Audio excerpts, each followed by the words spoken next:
Hello everyone. Yeah, so cyanotypes are one of those things, they're very experimental and you get a lot of bad stuff out of it, but you quite often get some nice things as well. But it's very hit and miss, but it's a fun process. So I'm going to show you some of my cyanotypes and read some poems. I think the first thing is a cyanotype, which is the first. This is actually I think this is the second cyanotype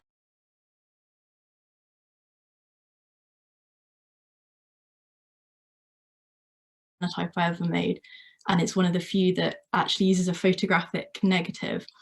And this is basically from a creek in Fiji, and if you can see, there's a little dog's tail like hidden down in the bottom corner. And I was basically working on this conservation project as the field communications officer, and it was always really loud, so I used to sneak off and this like pack of dogs used to follow me which is really weird. But yeah, this is from there. And and then I'm going to read The Creek, which is the poem that also goes with this cyanotype. He leans over, literal voiced, says encounters change you. The sea converses with the land, breaks frail chunks, slithers up the creek unwanted, mirrors sky. Literally erodes rock pits to gullies before my eyes. He leans over, proud of his work, names birds as if by magic, lingers over mangrove propagules in severed bottles, misted plastic, neither one thing nor the other. Sea wears as some words do, encounters change you. I don't remember what he said next, something literal, but those words broke off, taken by the sea. So the next one, I think it's probably best that I don't say too much about this poem and just go ahead and read it. It takes a while, but he splits wood and strips away bark from the pale interior, smells the oil, brings from the zip pocket of his rucksack a knife with a hooked end, whittles, moments by moment, the soft shape of a curved spoon. The October sun is splintering, and all I hear is the scrape, scrape of blade. As embers from the fire hiss, he leans towards me, proud of his work, uses the thing he has made to scoop out my eyes and eat them, leaving nothing behind.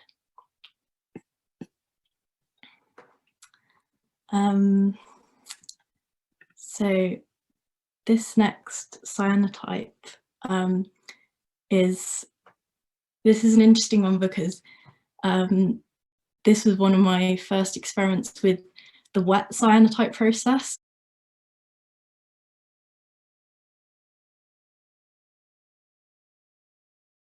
Which I think is it's lesser known, but normally you treat paper with the chemicals and then you leave them to cure and then you expose it when everything's dry.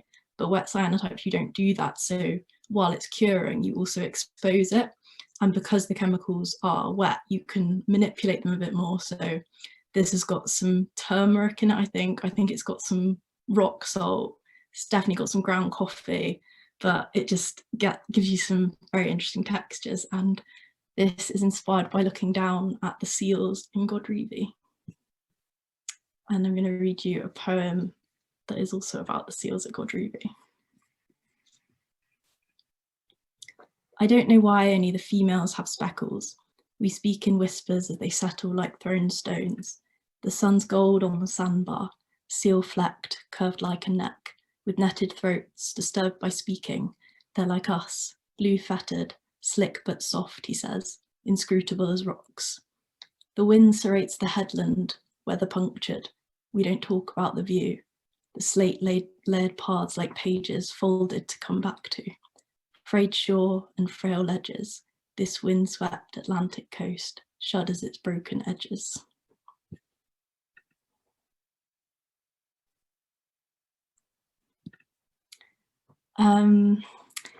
This one is one of the first poems I actually wrote for this collection. It's a funny one, this one, because it's one of the first sort of serious poems I wrote. I wrote poems as a kid, but this one was the first sort of, I wrote it as part of my master's course, and it was the first time I tried. I'd always thought poetry wasn't really for me.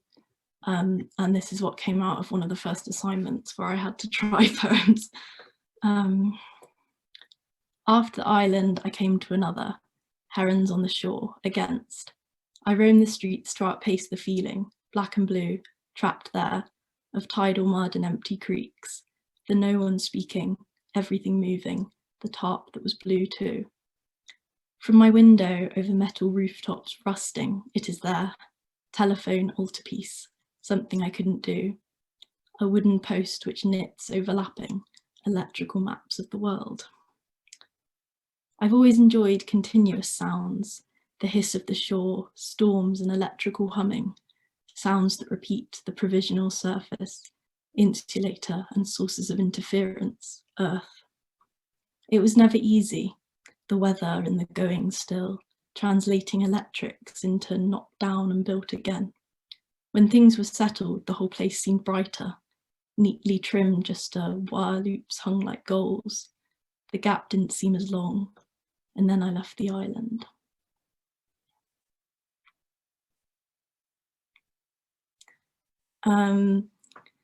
This cyanotype is one of the ones where, so instead of using a photographic negative, I would hand paint them using black acrylic paint.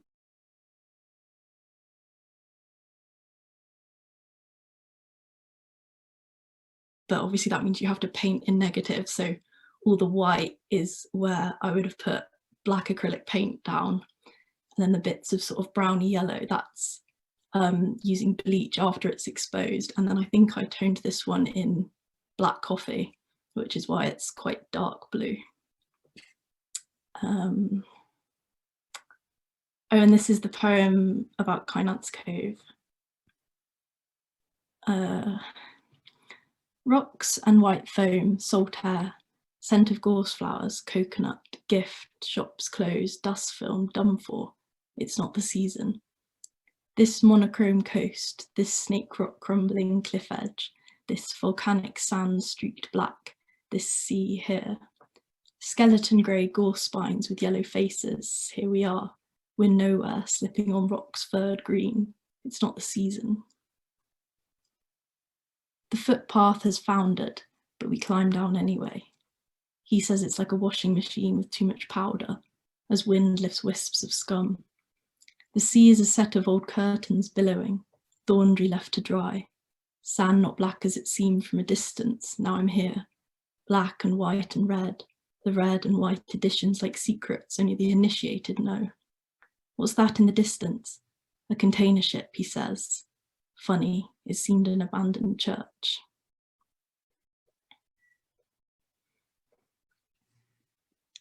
This monochrome coast, it talks. It's having conversations, but we don't. Conversely, we look and climb rocks that flake away to wet cliff shards in our hands. This falling rain, not like rain, but powder, icing sugar, not black exactly, but blue-green, not roaring especially, but wearing.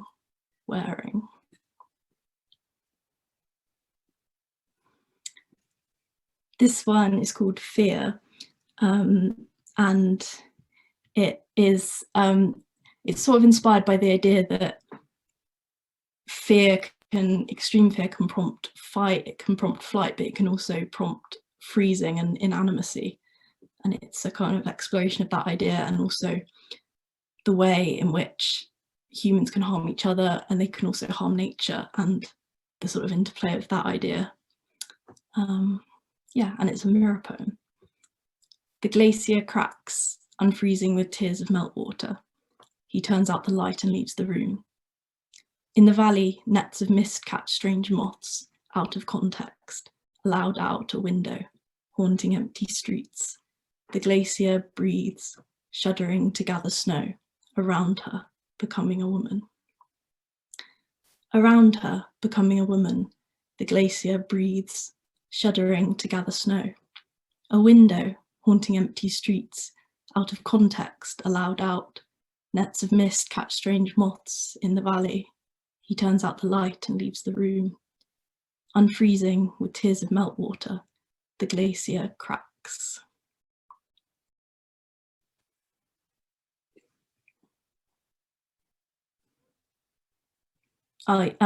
This is one of my favourite cyanotypes. I love the lilac colour it's gone, which is because it's toned in green tea this time.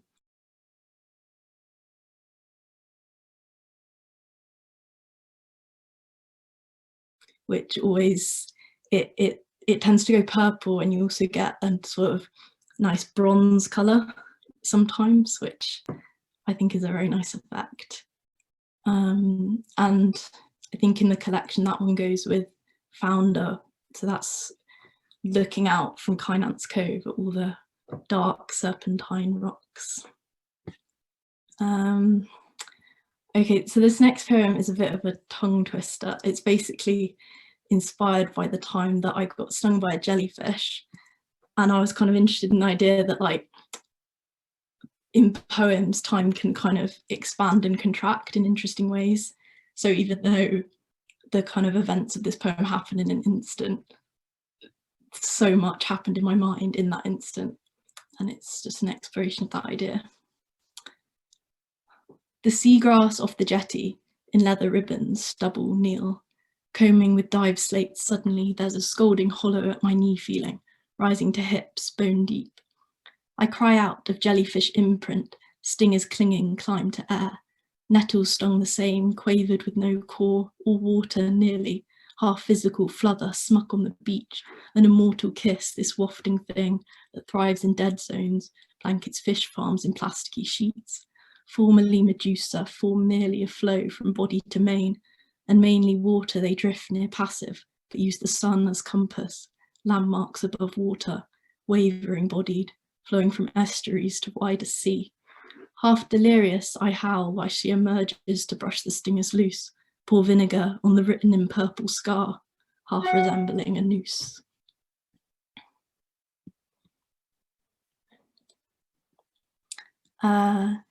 This one is called Litho, and it takes place at the Golden Cap in Dorset.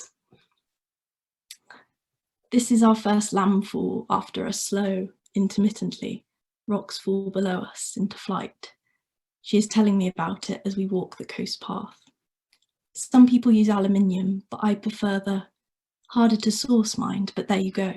It's the knowledge, isn't it? Or that life written down. The past ecology of her face, the spine of this folding, spine of my wide range of marks, and all of her, we take flight again. She always knew how to use the hammer setting on the drill without flinching, and when to cheer during a rugby match. It's a matter of guesswork, slow movements, riding airwaves, resting on a fence post, softened by rain. A hovering kestrel, watching the seethe of the churn of the, see here, if I was an animal, you know, I'd be a bird. The political question, she says, what stands to be lost? First landfall we have unconformity, serrated marram edges of the come to infiltrate the folded chalk. Grey birds wheel over estuary bottles, a rich discovery bound for ground for fossils, that seam of grey tumbling out and stirring things up. Yes, it could form the basis of my next. We have to be off, and so we take the story in the thick spine of her like a feather.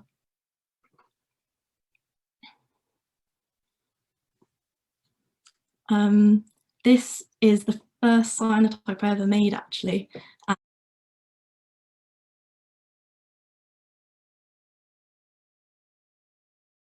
And it's quite a funny one because it's my favourite cyanotype I think I've ever made, but it actually was a mistake, and I made it in a class in Bristol. That's how I discovered cyanotypes.